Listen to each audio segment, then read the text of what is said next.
Boa noite a todos. Que a paz do nosso Mestre nos envolva. Nesta noite, vamos começar os nossos trabalhos com oração, elevando nosso pensamento a Deus, que é infinitamente bom e justo, a Jesus, o nosso companheiro de caminhada, pedindo a Ele que nos dê força para vencer as nossas dificuldades, que nos ajude a ser cada dia melhor e que a paz de Jesus nos ilumine sempre para o caminho do bem. Muito obrigada, Senhor, por tudo que Tu nos dá, por tudo que Tu já nos deu e por tudo que Tu nos dará, com certeza. Começando nossos trabalhos com a oração que Tu nos ensinou. Pai nosso que estais no céu, santificado seja o Teu nome, venha a nós o Teu reino, seja feita a Tua vontade, assim na terra como no céu. O pão nosso de cada dia dai-nos hoje, Senhor. Perdoa as nossas ofensas, assim como devemos perdoar aqueles que nos ofendem. E por caridade, não nos deixes cair em tentação, mas livra-nos de todos os males. Que assim seja. E para nossa alegria, hoje, temos o Edson Castanheda, da cidade de Içara, do Consolador Prometido, que vai nos brilhantar com uma explanação doutrinária que ele preparou, tenho certeza, com muito carinho, com muito amor, e que a gente vibrar positivamente para que tudo aquilo que ele preparou, nós possamos receber com muita paz. Edson.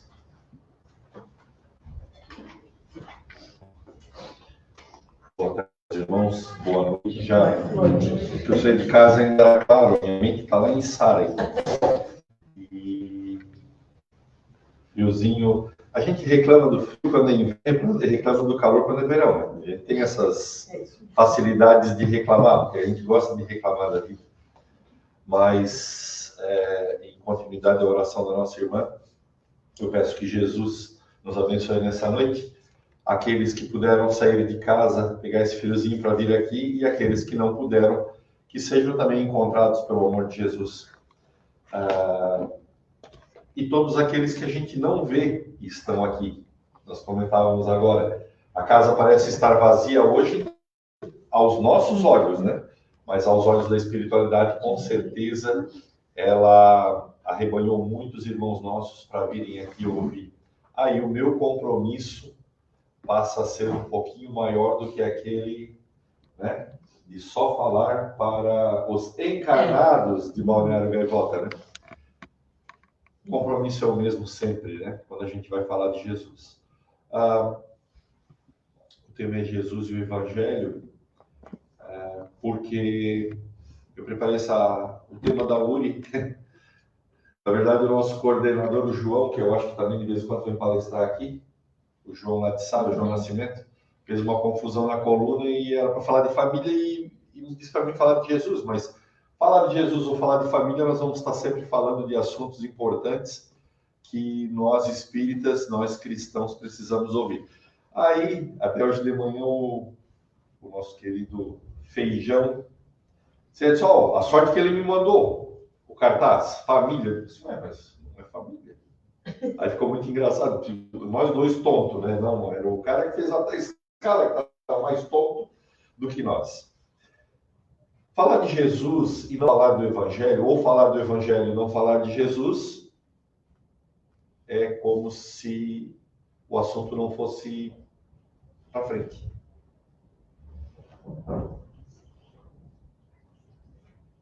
O que nós agora, encarnados, sabemos de Jesus, está lá no Evangelho. É a nossa fonte. E é o que me deixa assim muito... quando eu vou estudar algum assunto, eu pego ele sempre lá de trás, de algumas décadas, de algumas centenas de anos para trás. Por quê?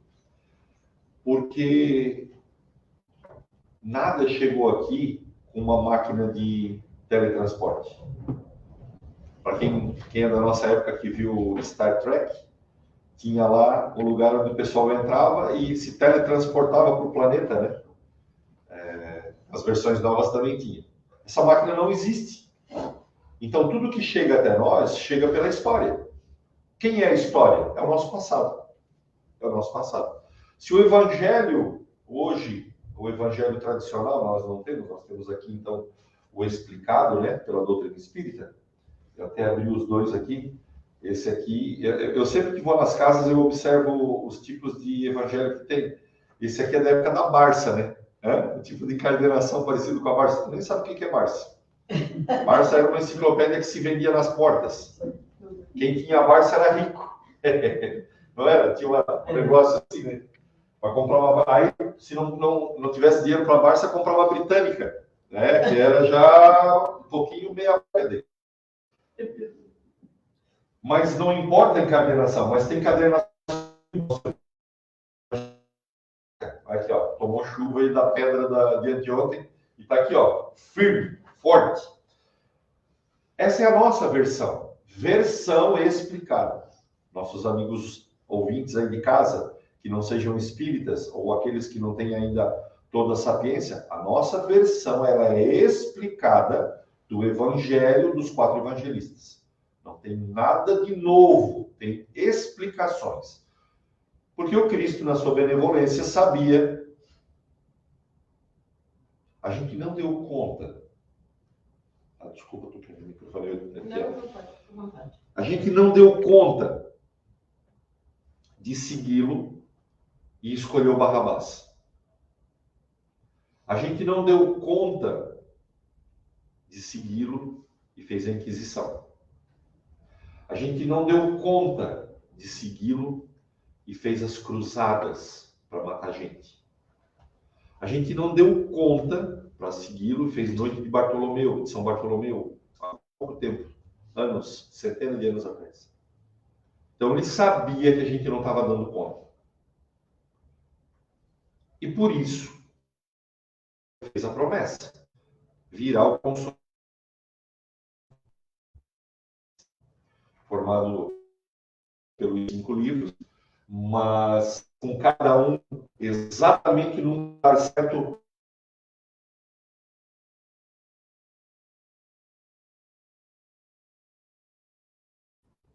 Curiosidade.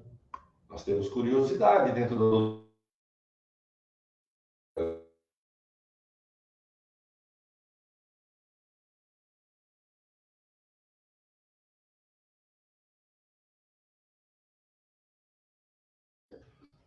Através das mãos benevolentes também de Allan Kardec, ele conseguiu, junto com a espiritualidade, colocar no Evangelho segundo o Espiritismo a explicação dos Evangelhos. Eu falava há pouco que eu gosto de mexer com a história. Então, se nós nos imaginarmos que a gente tivesse a nossa encarnação só agora, porque como nós somos encarnacionistas, a gente já viveu muitas. Nós vamos imaginar agora. A gente não sabe nada do que aconteceu no passado. E a gente tem em nossas mãos o Evangelho, os 4 evangelistas, o tradicional, aqueles que abrem o Novo Testamento. Em 2020 e poucos anos para frente, nós temos a história desses 2000 e poucos anos lá atrás, do que aconteceu com Cristo. E o primeiro, obviamente, lá no livro Paulo e Estevão fala em algumas passagens que Levi, Mateus, por saber escrever, notas do Evangelho, tomava nota daquilo que o Cristo falava. Por isso que eu falo que tudo que a gente fala de Evangelho igual Boa Nova. Quem é a Boa Nova? O Cristo. Então, é sempre falar em Evangelho, nós falamos de Cristo. Evangelho me permita usar essa brincadeira, é a novela, a Rede Record sabe fazer umas novelas e um seriado bonito também, né? Tem agora um na Netflix, não comecei para assistir, vou por curiosidade vou assistir, não sei de que base religiosa eu até na palestra não lembro o nome. O Eleito. Tem um Eleito, que é um menino mexicano, que ontem eu vi a sinopse, e tem um outro que fala sobre a história como já está na segunda, mas depois a gente procura e a gente vê. Porque é interessante. Eu assisti outro dia com a minha esposa Madalena. Alguém já assistiu Madalena? A gente sabe que aquilo é fantástico, mas assim, é muito legal para tu voltar. Eu não sei se aquilo é um reboot que dá na cabeça da gente, que a gente volta lá no tempo em que a gente estava lá. A gente estava lá. Uma relembrança. Quando a gente pega o álbum de foto de um passeio que a gente fez com os amigos e volta, nós já estivemos lá em Montevidéu, nós já estivemos lá em Criciúma, né? Bom, Criciúma é importante também. Nós estivemos em Sara, né? Então, a gente olha na foto e dá aquele, sabe? O Evangelho é isso. Então, quando a gente lê o Evangelho, ele faz a gente voltar aos 2000 e poucos anos lá atrás. Lê a Boa Nova. Mas o que é importante é assim, ó. Levi já começava a escrever, mas efetivamente o primeiro Evangelho de Marcos, ele é escrito em 70 anos depois do nascimento do Cristo, provavelmente então uns 30, 40 anos, 37 anos de Cristo desencarnado. Sabe o que tu comeu hoje meio-dia? Tu puxou pela memória, né? Viu? Não é fácil. E ela é nova. Porque tirando a nossa média de idade aqui, nós estamos fortes aqui na nossa média de idade. A gente não lembra o que comeu de meio-dia. E o Evangelho de Jesus, a vida de Jesus, ficou na mente das pessoas 40 anos até ser colocado no papel. Para nós isso é estranho. Porque hoje, a nossa colega está usando o computador, eu estou usando o telefone. Antigamente a gente vinha com 5, 6 páginas, um computador, data show, para fazer uma palestra, né? Eu só trago o telefone agora. Tá aqui, um PDFzinho, a gente lê. Mal e porcamente, porque o óculos às vezes eu tenho que trocar.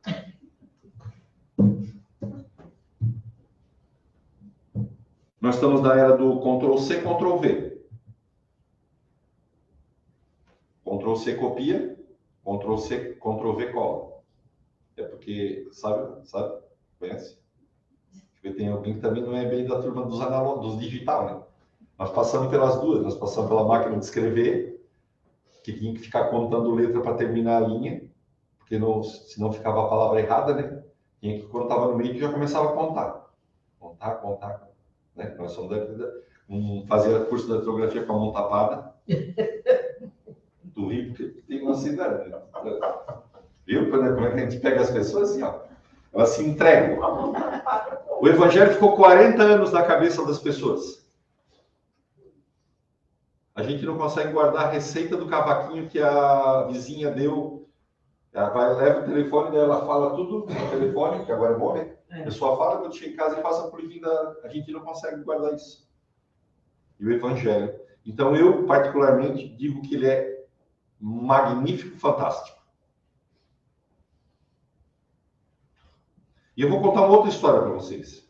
Agora, há pouco tempo atrás, novos vasos, né? Vasos, porque os pergaminhos eram guardados em vasos, por causa da umidade, por causa da época que era muito seca também, né? Então, eles guardavam em vasos. Foi agora encontrado alguns vasos com novos, abre aspas, evangelhos. Já existem os evangelhos apócrifos, que são aqueles que foram descobertos depois, e aí, tipo, deve ter alguma coisa ali que a igreja não gostou, é uma crítica, e ela pegou e já botou para o lado. Vamos ficar com esses aqui. Foi lá no Concílio de Trento que eles determinaram que os 4 evangelhos que a gente tem hoje são esses 4 que a gente lê. E agora, outro dia saiu, descobriram mais trechos, partes do evangelho. E sabe o que eles descobriram? Que ao passar nas máquinas para poder ver os papéis e tal, percebiam que tinham escritas sobre escritas. Eles pegaram o papel, já tinha alguma coisa escrita, e eles limparam com alguma coisa e escreveram de novo. Eu não lembro com que eles escreviam naquela época, se era sangue, se era grafite, não sei dessa história. O que isso quer dizer? Que na época, uma das coisas tão caras quanto o ouro era o papel. é igual hoje que tu vai no teu escritório e tem uma resma de 500 folhas do lado da impressora. E tu pega quantas folhas tu quiser e vai-te embora, daí se tu riscou, já faz um bolo e joga fora. Não. Eles usavam o papel que tinha escrito. Opa, isso aqui já não é mais importante. Que também acontece com a gente. Isso não é mais importante. Vamos renovar.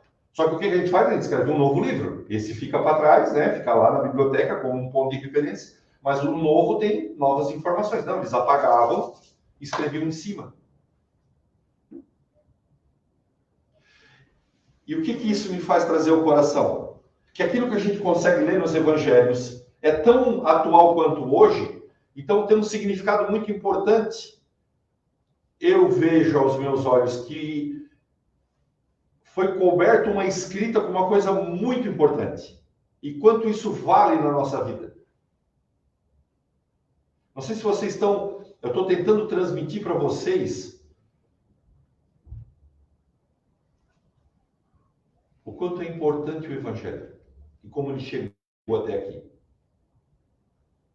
Se a gente abrir hoje o meu telefone e botar Novo Testamento, vai aparecer 1 milhão de versões que eu posso baixar free, de graça, para ler. Evangelho segundo o Espiritismo, as obras básicas, tudo em PDF.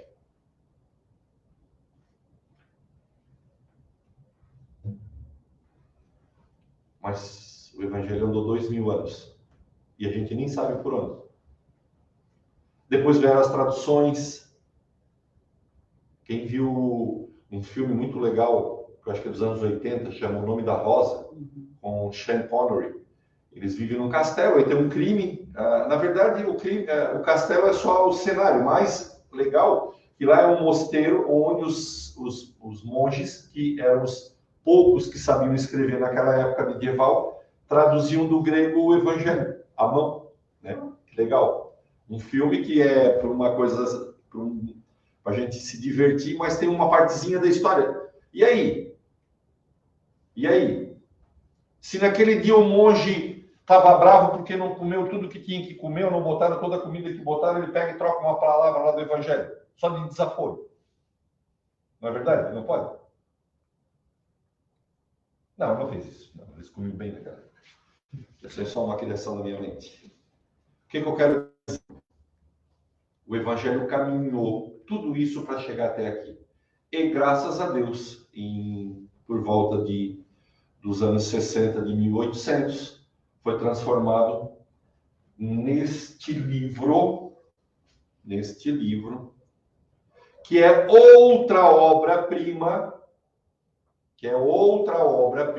da vida de Jesus. Se o Evangelho, se o Novo Testamento é a novelinha da vida do Cristo, eu estou me permitindo fazer essas frases poéticas aqui. Ela é a novelinha, porque hoje, e ao ler a gente faz mentalmente essa novela, né? Primeira novela a gente faz mentalmente, mas a Record sabe fazer a outra, boa. A Netflix faz a outra, boa também.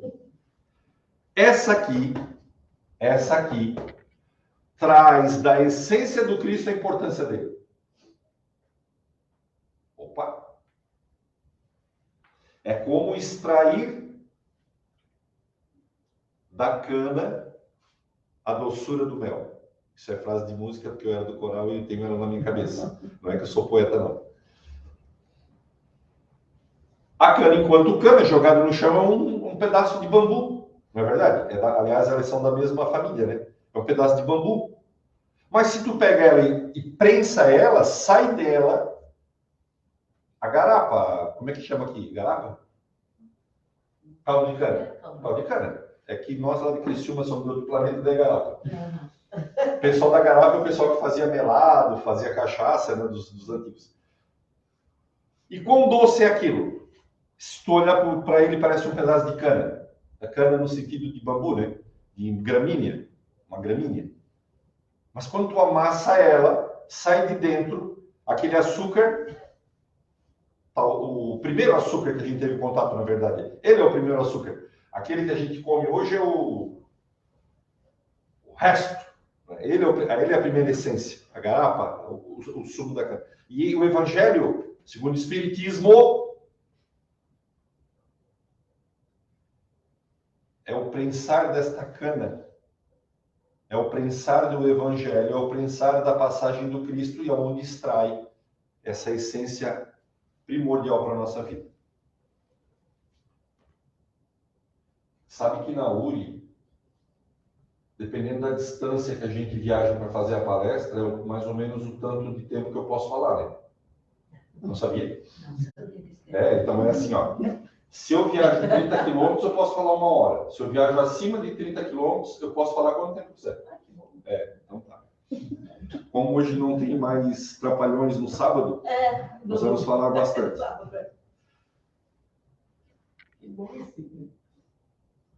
Quando eu fui fazer essa palestra, a gente não tem uma frase que diz, eu li o livro de novo e me pareceu tudo diferente.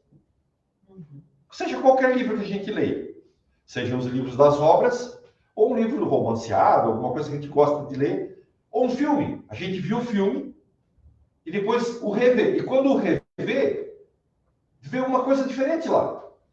Por quê? Em determinado momento que tu estava vendo a primeira vez, tu teve que levantar para fazer alguma coisa, tu perdeu uma ceninha, e aquela cena é um engate de uma outra cena muito importante, e a outra cena ficou perdida na tua mente porque não viu a primeira, sabe?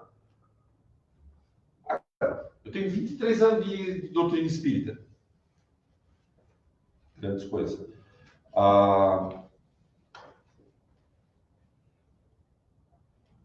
É igual o presidiário dizer que tem 30, né? Nós estamos aqui para pagar os nossos problemas, então nós temos que, ó. E aí, quando eu fui ler uma coisa muito importante do Evangelho, isso aqui, ó, daí tá longe, né? Mas dá para ler aí?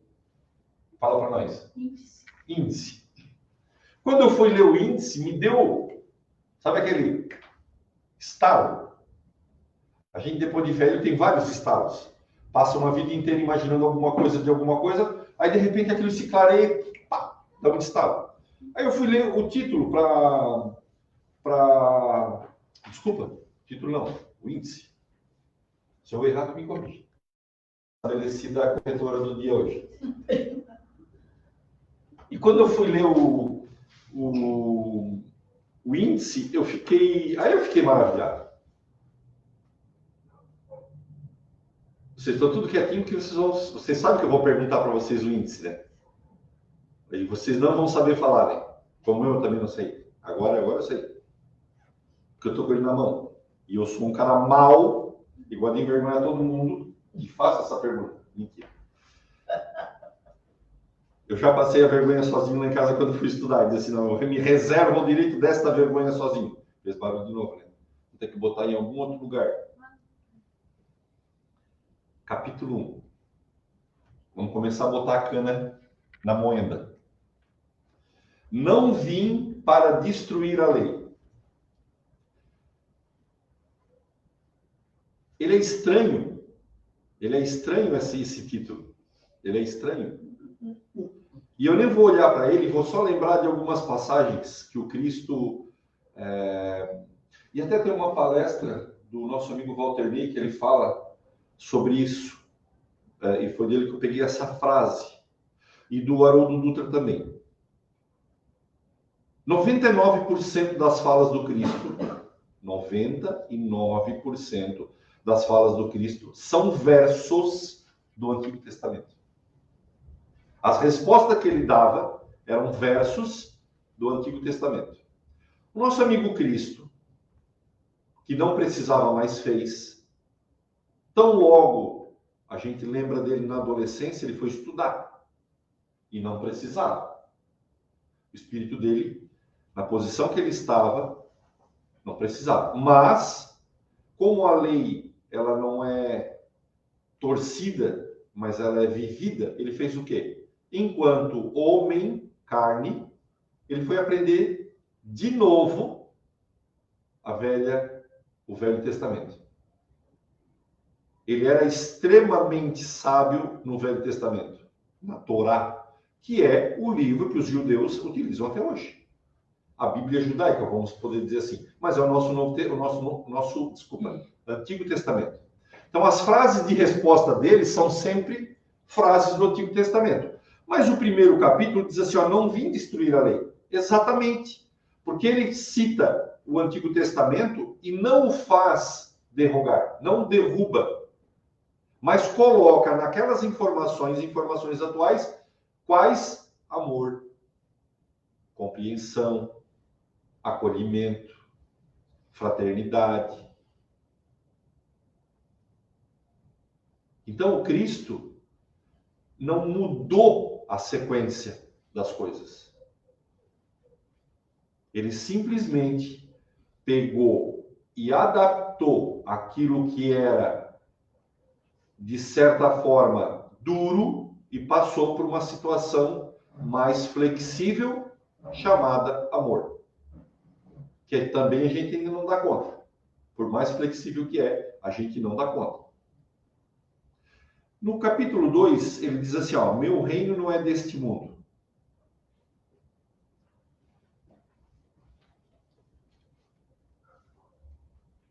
Ele falou, eu volto ao Pai e vocês também voltarão ao Pai. Quando ele fala aqui deste mundo, a gente se pergunta, hoje está tão em voga, né? O seu Elon Musk. É o Elon Musk? É, né? Da SpaceX é o Elon Musk, né? É, né? Porque eu confundo ele com aquele outro que é carequinha da Amazon. É, mas é o Elon Musk. Aliás, o seu Elon Musk conseguiu nessa década derrubar a regra mais famosa que a gente tinha. Foguete não dá ré. Agora o foguete dele dá ré. Né? Porque o foguete só andava para cima, né? Dar ré no foguete era explodir o bicho, né? Mas ele nem dava ré. Mas hoje ele dá ré, literalmente. Então ele já construiu uma máquina o foguete que dá ré. E ele está explorando o espaço. Meu reino não é desse mundo. Então ele está procurando o reino de Jesus, né? Está pegando a SpaceX e está indo para... Essa semana a Índia pousou no polo sul da Lua. Uma navezinha lá. Tem nada a ver com nada a ver. Tem nada a ver com nada a ver. Tem tudo a ver com tudo a ver. Esse planetinha aí chamado Lua, essa orbezinha chamada Lua, esse satélite chamado Lua, tem criaturas lá, como tem criaturas aqui. Como tem criatura em qualquer lugar do universo. Como qualquer lugar do universo também é o reino do Cristo. E talvez o lugar do universo que ele deveria estar mais não é físico, é espiritual, chama consciência. Porque é nesse planetinha que quando a gente passar para o lado de lá, é dele que vão vir as informações de tudo que a gente fez. A nossa consciência vai dizer assim, o que fizeste com os talentos que te dei? Não precisamos ir para planeta nenhum muito longe. Mas o Cristo, quando fala isso, mostra que ele não é de um mundo, ele é de todos, no sentido mais amplo da palavra. Obviamente, não podemos também imaginar, olhando para esse céu, talvez agora a gente possa ver, com esse ventinho a gente possa ver estrelas, que também só tem um Cristo, né? O Cristo está cuidando dessa turma daqui, né? Ele organiza a turma daqui, daí tem os outros amigos dele também. Porque eu vou ser um Cristo, tu vai ser uma Crista. Crista ficou feio, né? Cristo feminino. Tu vai ser um Cristo, tu vai ser um Cristo, tu vai ser um Cristo. A gente vai ter um lugar para cuidar. Nós vamos evoluir e encontraremos um mundo para nós. Deus nos dará um mundo para a gente cuidar. Tanto é que ele já começou o treino. Na tua casa, o teu mundo de tu cuidar. O meu é aqui. Este lugar aqui é um mundo de cuidar. Quem é o presidente da casa? O teu presidente da casa não veio hoje para a palestra. Não veio, ele não costuma vir. Então vamos embora. Não, mas nós estamos aqui representando. Cada local, o trabalho da gente já é um mundo que a gente ganhou para começar a cuidar, como funcionário, ou como patrão, ou como supervisor, ou como gerente, não importa. Então a gente já está treinando para o mundo que a gente vai cuidar. Todos nós seremos Cristos. Tem muito lugar para ser cuidado. Tem muito lugar para ser cuidado. Tem muita alma nova que vai ser criada para nós cuidarmos. Então, Cristo diz, eu não sou, o meu reino não é daqui, não é dessa coisa aqui, mas é do todo. E no capítulo 3 ele diz assim, há muitas moradas na casa do meu pai, que é quase a extensão do número 2, né? Eu não estou aqui, eu estou em... Vocês não estão só aqui, vocês poderiam estar em todos os lugares. E aí eu sempre digo, eu nunca deixo de escapar nesse capítulo a fala do seguinte, o local, a maior morada que a gente possa estar é a nossa consciência. Não adianta a gente estar preocupado com a lua se a gente está com problema dentro da nossa consciência. Não é verdade? Não adianta a gente se preocupar com os problemas do mundo se a gente não resolver o problema nosso ainda. Então a gente tem que estar de bem conosco para poder estar de bem com o mundo, para estar de bem com o universo.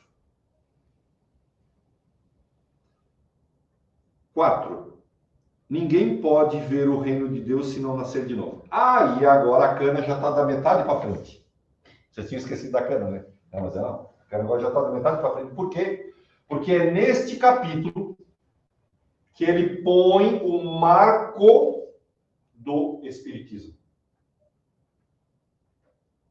Está me olhando e perguntando, o que ele vai falar agora, né? É isso aí mesmo. Então, agora o marco do Espiritismo.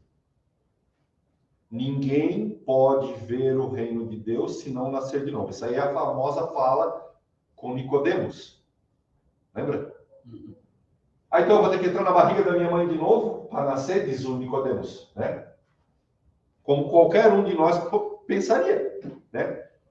Claro que hoje a gente já tem um monte de informação, né? Mas o Nicodemos lá, ninguém pode nascer de novo, ninguém pode ver o reino de Deus se não nascer de novo. Pô, o Nicodemos estava nascido, como é que eu vou ver o reino de Deus se eu nascer de novo? Ele, na cabeça dele mesmo, naquela época, já se sabendo das reencarnações, se vivia as reencarnações na experiência judaica, na vida judaica, mas ele pergunta, como eu vou ter que nascer de novo? Vou ter que pular para dentro da barriga da minha mãe, né? É a analogia, né?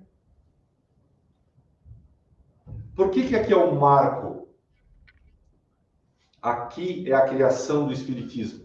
Porque aqui o Cristo diz assim para nós, nós vamos renascer quantas vezes forem necessárias para o nosso aprimoramento. Era isso que eu estava falando. Eu estava pensando que era isso que nós estávamos estudando hoje, né? Muito bem, viu? Já introduziu. Então agora eu vou sentar e vocês podem continuar. Não, mas nós queremos te ouvir primeiro. Depois nós vamos... É o marco do Espiritismo. Isso nos dá a possibilidade, não da vadiagem, não, mas do conserto. Quando a gente fizer uma coisa errada, a gente pode consertar.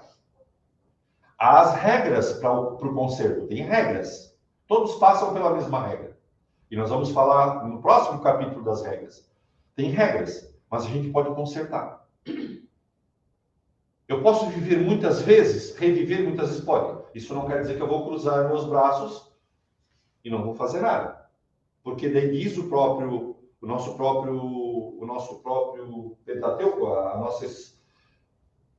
me atrapalhei tudo, eu ia falar nossas escrituras. Meu Deus, eu acho que eu voltei à época que eu era pastor. Os nossos textos diz, o nosso Allan Kardec, querido Allan Kardec, diz, a espiritualidade diz em O Livro dos Espíritos. Nossa, eu falei tanta frase para chegar nessa. Isso aí é porque é a jogada quando a gente esquece, daí a gente vai aprendendo umas artimanhas. Claro, tem que ser assim. A idade, cabelo branco, daí ele diz o seguinte, o que acontece se a gente não fizer nada? Jogou uma existência fora. Ah, mas eu tenho eternidade. Só que a gente vive minuto a minuto. Então a gente não pode jogar tempo fora. Porque o nosso tempo jogado fora, muitas vezes também faz o outro jogar tempo fora. Nós estamos encadeados. Quando eu não faço a coisa certa, mas também não faço a coisa errada, e lá diz que eu tenho que fazer a coisa certa, não basta eu não fazer a coisa errada, tenho que fazer a coisa certa, que o meu amigo uma vez fez uma analogia muito legal, Gilberto Lima disse, é o mesmo cara que fica sentado na janela, olhando para o buraco da rua. Buraco na rua, e ele fica olhando para o buraco. Contando os carros que batem dentro. Ele pode fazer alguma coisa, não pode? Ele pode ir lá pegar uma pazinha de terra do lote baldio do lado e jogar dentro. Ele ameniza. Mas não, ele fica lá.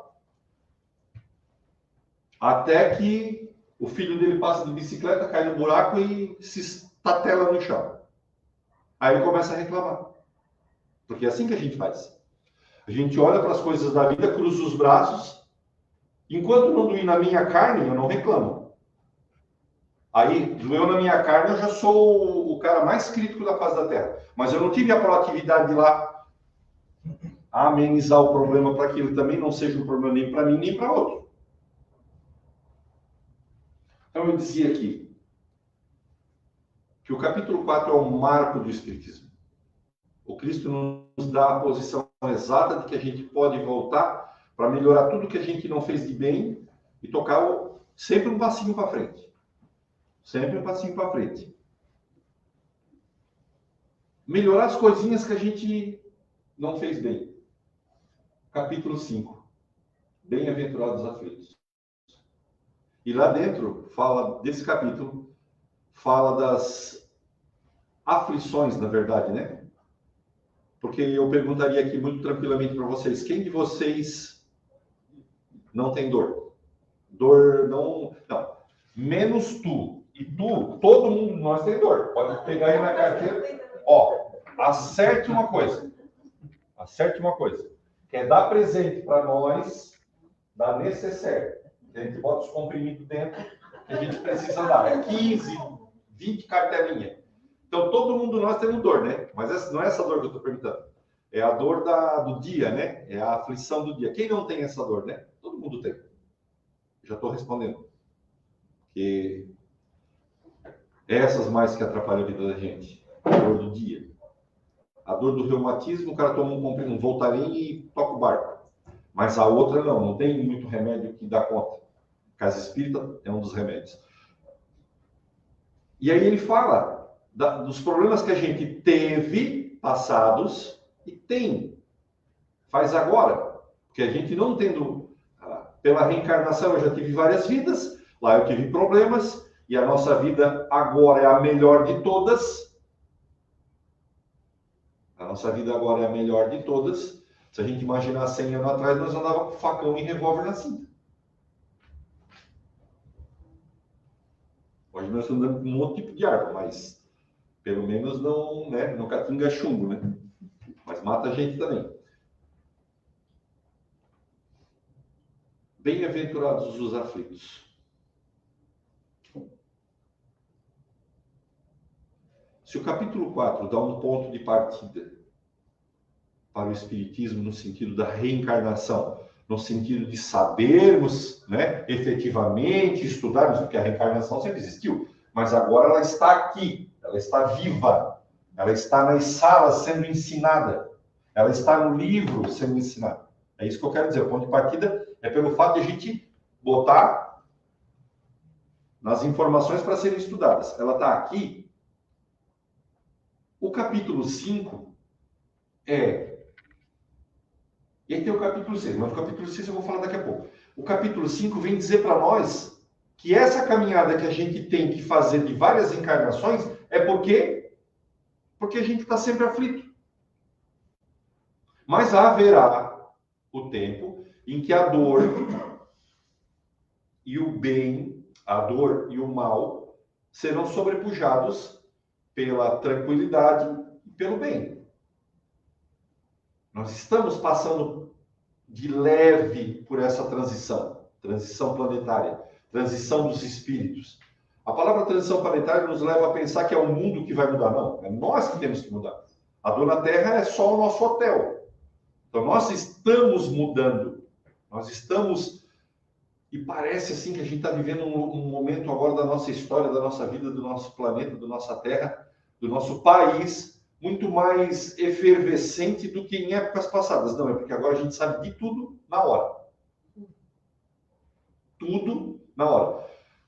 Eu vou usar um exemplo agora. Vocês souberam do sequestro da menina em Criciúma? Uhum. Tá vendo? Cara, a menina não estava deitada no porta-mala do carro, alguém já tinha passado um WhatsApp. Eu acho que até o bandido que passou, para já dar likes. ganhar likes. Gente, a menina não tinha caído dentro do porta-malas e sendo amarrada, todo mundo já sabia do sequestro. Isso chega a ser inacreditável. Há 10 anos atrás, a pessoa já estava lá, vivendo, e daí foi sequestrado. Daí começava toda a história, né? Aí tu vivia a história depois de 10 dias que tu descobria que o cara já estava em casa, mas já fazia 20. Era assim. Não, hoje por isso que eu digo, é uma arma. É uma arma. Mas ela também pode ser usada para o bem, né? Armas também podem ser usadas para o bem. Então, esta dor das aflições, elas são, na vida, um momento de superação. E aqui também ensina em um capítulo. E aí no capítulo 6, o próprio se diz Consolador. Capítulo 6, o Cristo Consolador. Por isso que quando eu comecei a falar, lá no início eu falei que as duas coisas se confundem, o Evangelho e o Cristo. Se confundem.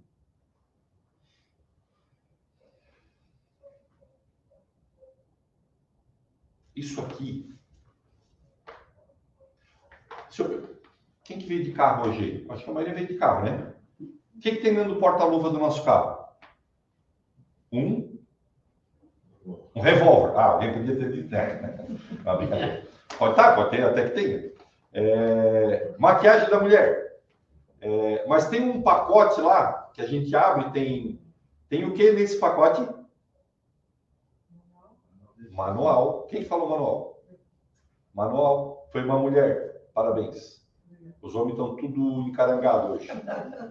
Na preguiça. Tem um manual lá dentro, não tem? Se eu comprar qualquer coisa, vem um manual. Do lado em português e do outro chinês. Não é verdade? Agora eles vêm assim, de um lado português e do outro chinês. Mas tem um manual. Por quê? Porque quem está te entregando alguma coisa está dizendo assim, faz assim para usar direitinho. Até a gente sabe. Até a lâmpada que a gente compra, do verso da caixinha tem como instalar. Tem lá umas regrinhas. Tome cuidado, não ligue com a eletricidade ligada. A nossa vida, ela é regida por manuais. E esse cara aqui, esse livro aqui,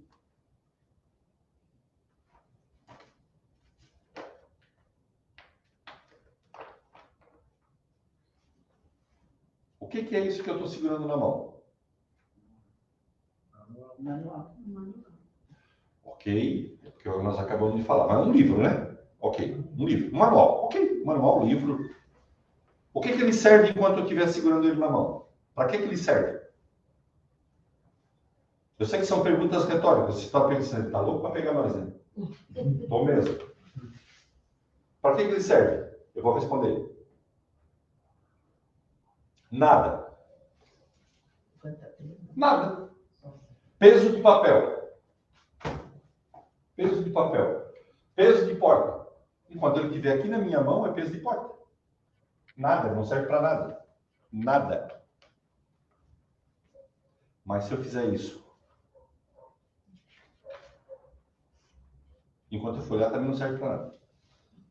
Mas começar a ler o manual e começar a transferir para dentro de mim isso, começa a ter um significado diferente.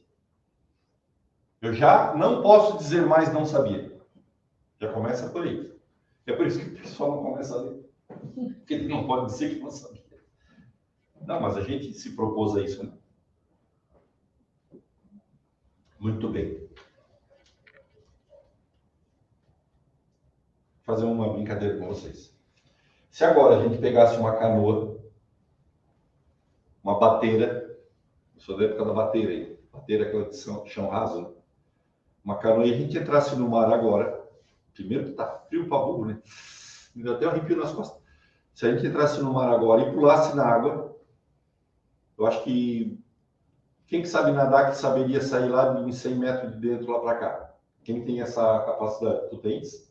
Não. Com esse frio nós já encarangava na hora e morria tudo afogado, né? Por quê? Porque a gente não sabe nadar. Ponto final. Simples. Mas se eu soubesse nadar?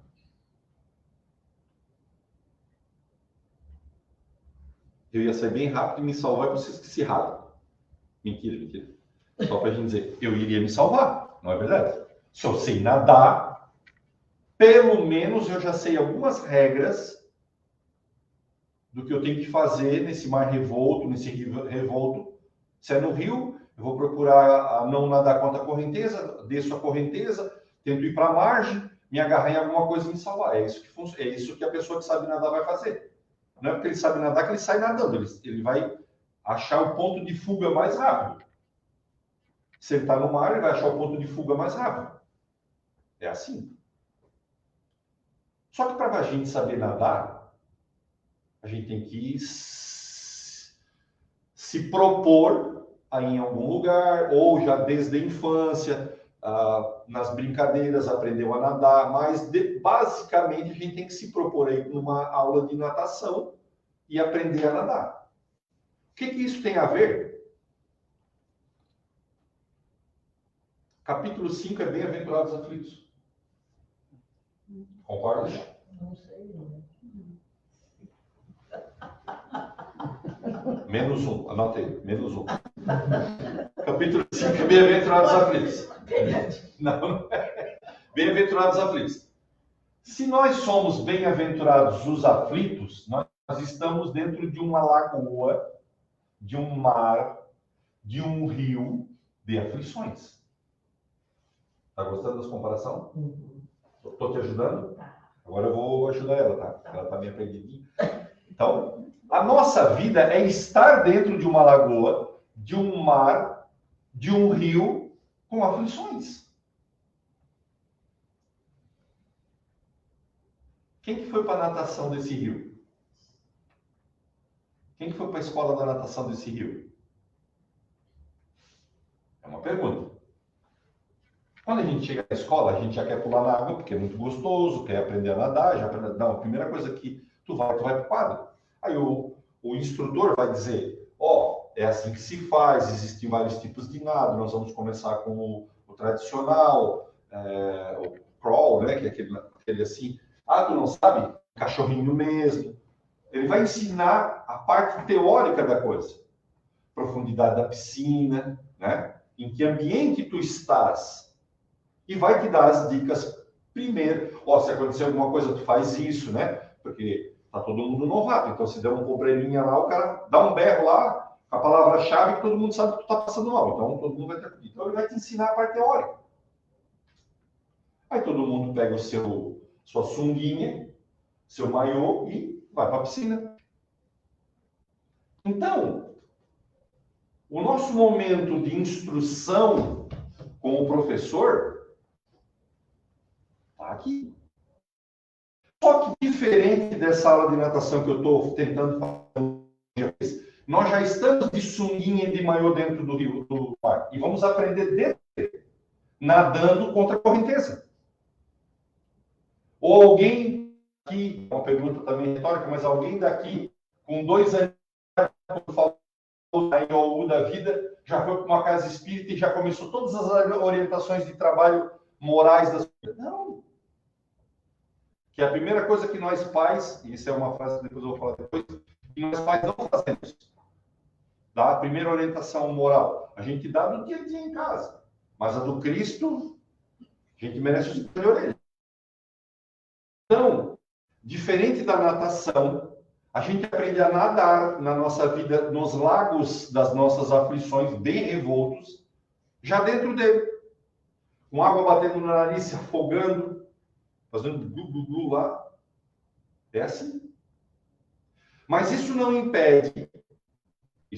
impede.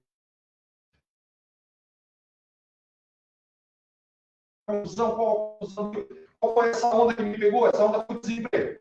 Luz para dentro do redemoinho.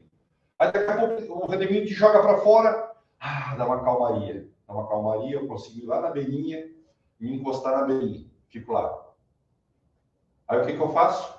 Me estendo igual um lagarto para pegar sol. Não faço nada. Só fico pegando sol. Aí daqui a pouco vem uma enxurrada e me carrega de novo. A enxurrada é uma doença. Enxurrada é uma doença. E catapum, vai.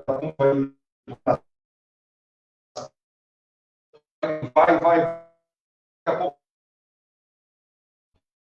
o riozinho vai te jogando para a beirinha, tu fica lá encostadinho na beirinha, fica fazendo sol, fica com a barriga para cima do sol, pegando solzinho. Depois que vem outra enxurrada. É o casamento que se desfez.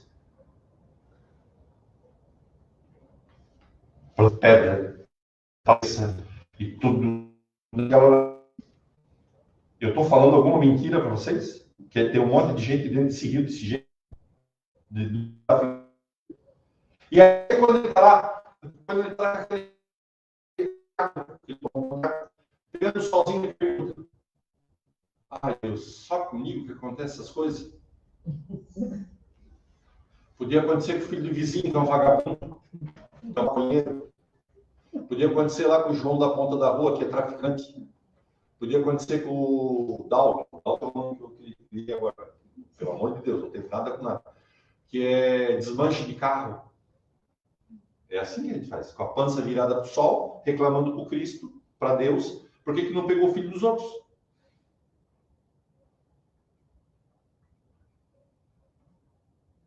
Todo mundo na beira desse rio tem possibilidade de encontrar, de chamar, né? Vamos lá, tudo é uma analogia aqui. Estou fazendo um filmezinho, não sou bom de roteiro. Aí está lá na beira do rio, conseguiu te dar um jeito. Tem uns instrutores na beirada do rio. Tem uns instrutores na beirada do rio. Mas eu estou preocupado só em descansar. Mas daí quem aprende? Tem quem vai para a casa espírita, tem quem vai para a igreja, quem vai para a Assembleia de Deus, quem vai para a sinagoga, quem vai para a mesquita, para aprender. Aí quando vem o turbilhão de novo, ele já não leva tanta paulada, ele já não bate em... Ele vai ter que passar. Você vai desviar. E quando ele sai na calmaria, ele já não está tão cansado. Ele começa a pensar tudo diferente. Essa é a espiritismo. Que dentro do mar de cada um que a gente está, a gente sai. E o manual da natação da nossa vida está aqui, ó. Está aqui, ó. Então, já está na hora, eu tenho que ir embora. Se de tudo que eu falei para vocês hoje, pouca coisa ficar na mente, levem essas 4 coisas. Número 1, o Evangelho não é um livro. Ele é o Cristo.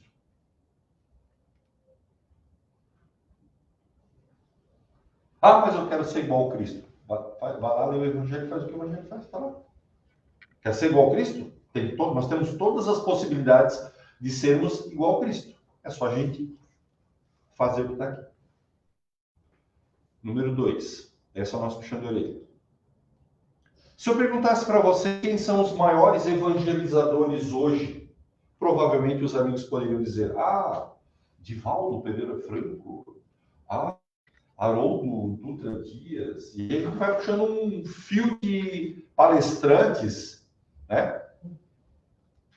O católico poderia dizer o Papa, o padre da minha paróquia. Cada um vai dizer dos seus. O pastor, né? Os maiores evangelizadores hoje somos nós, os pais, que temos o compromisso da mãe. Não? Então já fica de olho. Temos os compromissos da iniciação dos nossos filhos, os colocarmos na escola da natação da vida. Ah, mas eu quero que o meu filho, quando ele crescer, ele escolha. Essa é a frase, né? Beleza, tranquilo, é isso mesmo.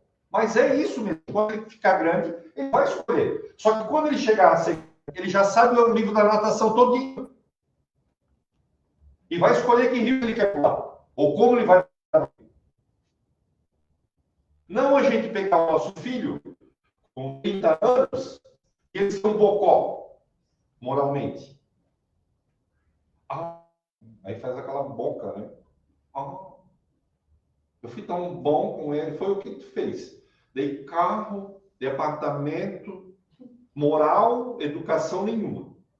Aí é um filho que mora com os pais, com 30 e poucos anos, 45 anos. Eu estou fazendo uma brincadeira, mas assim, para a gente prestar atenção. Obviamente, eu sou vô. O vô tem um parênteses, né? Nós temos a permissão de estragar os netos. Então, isso é divino. Né? Estragar com comida, mas não com moral. Né? Então, pode dar doce, escondido da mãe, donuts, chiclete, essas coisas que estragam dente, essas coisas assim, vai que paga depois. Mas a moral ainda é nosso compromisso, porque eles são as extensões dos nossos filhos. Lembra da doce vontade, picolé, tudo. Os avós podem, o pai não. O pai não pode. O pai tem que pagar bastante antibiótico. Paguei bastante antibiótico. Hoje em dia eu estava conversando com meu filho e eu tenho 2 netos catarrentos. Catarrento, você sabe o que é, né? Sai de uma gripe e entra na outra. Nossa, é igual o Joãozinho Maria. O Joãozinho Maria na história jogava pedacinhos de pão, né? Para depois saber o caminho de volta. Um dos meus filhos é um trilho de catarro no chão. Nossa, eu nunca vi tanta criança de catarrento. Catarrento e tipo, tosse, né? Tosse. Ele curou. 7 dias de antibiótico, curou. Vai para a escola, volta catarrento. Tem lá na escola, o catarro está lá só esperando ele assim, ó. Quando ele bota o pé na escola, o catarro pula, ele pá, já traz esse catarro. E aí, a minha mulher querendo ensinar para o meu filho, no caso, a minha mulher é a mãe do meu filho, né? Vocês já entenderam. Então, ela querendo ensinar para o meu filho, que tem 30 e poucos anos, 2 filhos, uma de 9 e um de 4, como tratar os catarrentos. Ele já está perdendo as noites dele. Deus é tão magnífico. Nós perdemos as nossas e eles perderam. Ontem eu saí, nem puderam sair porque os catarrentos estavam catarrentos. Deus é magnífico. Daí ela querendo ensinar para ele, daí ele olhou para ela assim. Eu achei muito engraçado, ele olhou para ela e disse assim: ô mãe, eu já tenho uma filha de 9 anos, tu acha que eu não sei como é que perder noite? Isso é legal. Isso é legal. Não a coisa, mas assim, ó, a essência da moralidade continuando, sabe? É isso que eu quero dizer para vocês. Nós podemos tudo agora. Nós podemos tudo, graças a Deus. É assim mesmo. E se for bisneto, daí nós avacalhamos, vamos avacalhar mais ainda, né? Porque daí é o filho do neto que a gente está pegando, nós já vamos estar bem cagar mesmo. Mas a moral não tem escapatória. Eles têm que ver em nós, pessoas humanas, corretas, centradas. Centrado, fácil. Nessa vida, a parte de centrado, eu acho que vai passar meio... Vou pegar umas 2 encarnações, puxar umas 2 encarnações. Mas, sabe, os filhos da gente têm que ver isso. Então, nós somos os maiores evangelizadores. Porque a gente tem que se propor a estudar o livro da natação e começar a ensinar para eles. No mínimo, trazer para a evangelização, levar para a catequese. Por que eu falo das outras? Porque nós não somos os únicos. Meu filho não é praticante espírita. Minha filha não é praticante espírita. Qual é o problema? Nenhum. Só que eu vou ficar de olho neles, como que eles vão cuidar dos pequenos. Os nossos pequenos lá já começaram a mexer com a catequese. Rezo antes de dormir. Quão bonito é isso? Isso já faz parte da nossa moralidade. 3. Esqueci. Falei tanto que eu esqueci, gente. Meu Deus do céu. Eu devia ganhar por palavras.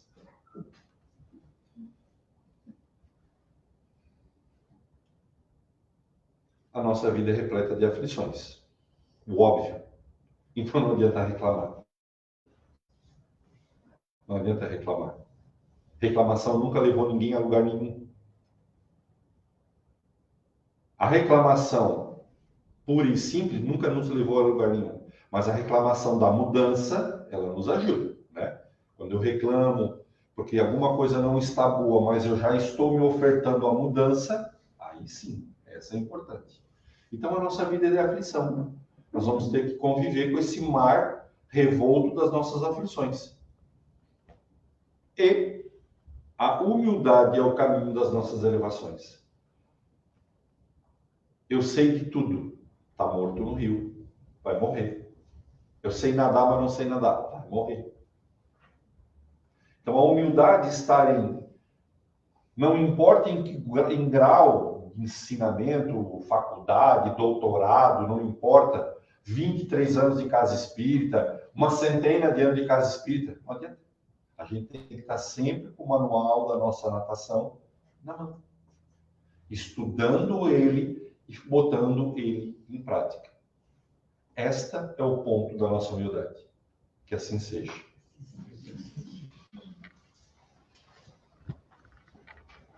Obrigada. Posso ir? Fique à vontade. Briguei tanto contigo que tu era capaz de me deixar ele pelo caminho. Ai, ai. Então, gente, depois dessas palavras maravilhosas do nosso amigo, Edson, do nosso amigo Isso. Edson, eu ia dizer Celso, mas vi que não era Celso, salvei. do nosso amigo Edson. Vamos agora fazer nossa oração de encerramento. Sentar na cadeira, o melhor que a cadeira nos oferece. Agradecer a Deus por esses minutos que ficamos aqui falando de Cristo, tendo mais conhecimento, tendo mais... vendo tudo aquilo que a gente já sabia com mais perfeição. E que Jesus, na sua infinita bondade, nos ampare. Neste momento, levando a nossa oração aos nossos lares, a todas as pessoas que lá deixamos, que Jesus leve amor, leve paz, leve tranquilidade a todas as pessoas, aos nossos vizinhos, as pessoas dos nossos prédios, as pessoas da nossa rua. Que a espiritualidade bondosa as ampare, as proteja. Então, sentado na cadeira, o melhor que a cadeira nos oferece, vamos fazer o nosso passe coletivo. Elevando o nosso pensamento a Deus, que é infinitamente bom e justo. A espiritualidade bondosa. Nesse momento, espíritos bondosos passeiam sobre o nosso salão, derramando bálsamos de muito amor, de muita paz sobre nós, de saúde, de alegria, de harmonia.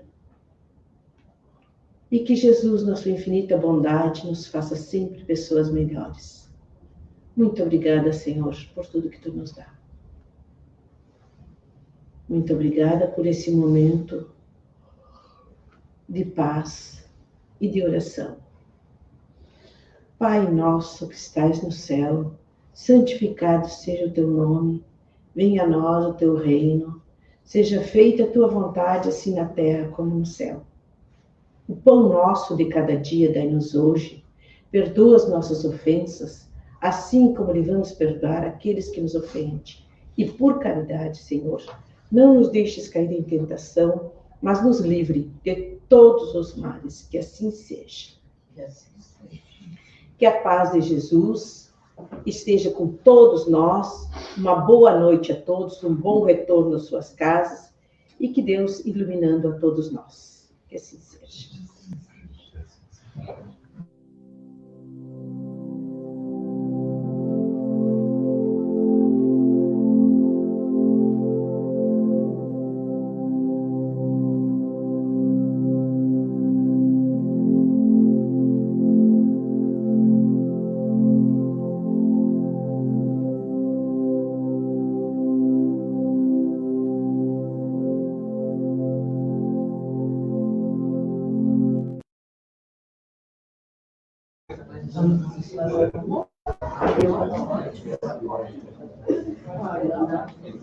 Minha esposa, inclusive, fala em casa dela, porcaria. Aí eles não aplicaram para isso. Aí meu filho desistiu de sair, daí eu fiz, ele fez a trouxa, depois fez uma levada. Isso aí.